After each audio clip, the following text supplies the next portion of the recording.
Gangavva physical task ఆడడం అయితే lit. అసలు ఈరోజు గంగవ్వ విష్ణుప్రియని నామినేట్ చేసిన పాయింట్ కూడా మామూలుగా లేదు. నువ్వు అసలు ఫిజికల్ టాస్క్లు ఆడతలేవు, ఫిజికల్ టాస్క్లు ఆడాలి, బిగ్ బాస్లు ఉంటే ఆడడానికే రావాలని చెప్పి నామినేట్ చేసింది. ఆమె ఉద్దేశం కూడా చెప్పింది, అసలు నువ్వు నాతోనే గెలవలేకపోయినావు, నువ్వు ఇంకా ఫిజికల్ టాస్క్లు ఏం ఆడుతావు, అసలు అన్ఫిట్ ఫర్ ద హౌస్ అన్నట్టు అన్నది.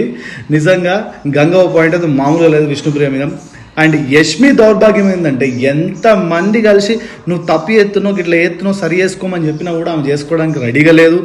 అండ్ టేస్టీ తేజ ఈయన నలుగురు ఏమని నామినేట్ చేసిండ్రా. టేస్టీ తేజ ఒక్కసారి మణికంఠ కేగని మళ్ళీ సపోర్ట్లు కొట్టుడు, ఆ నెగిటివిటీని ఆమెనే స్ప్రెడ్ చేసుకుంటారు. రోహిణి అయితే మంచి పాయింట్ చెప్పింది.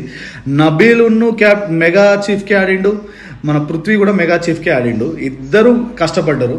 మరి పృథ్వీ కోసం అంతగానో ఏడవడం ఎందుకు? ఏడ్చినావు ఒకసారి, కొంచెంసేపు ఏడ్చినావు, వెంటనే పోయి నబీల్కి పోయి కంగ్రాట్స్ చెప్పడానికి కూడా నీకు మనసు ఒప్పట్లేదా అని మంచి పాయింట్ అడిగింది. ఆయన హౌస్ మేటే, ఈయన హౌస్ మేటే, మరి అంత ఫేవరిజం ఎందుకు అని అంత క్లియర్గా ఎక్స్ప్లెయిన్ చేయడానికి ట్రై చేసినా కూడా ఆమె అయితే ఒప్పుకోదు. ఒప్పుకుంటే యష్మి ఎందుకు అవుతుంది?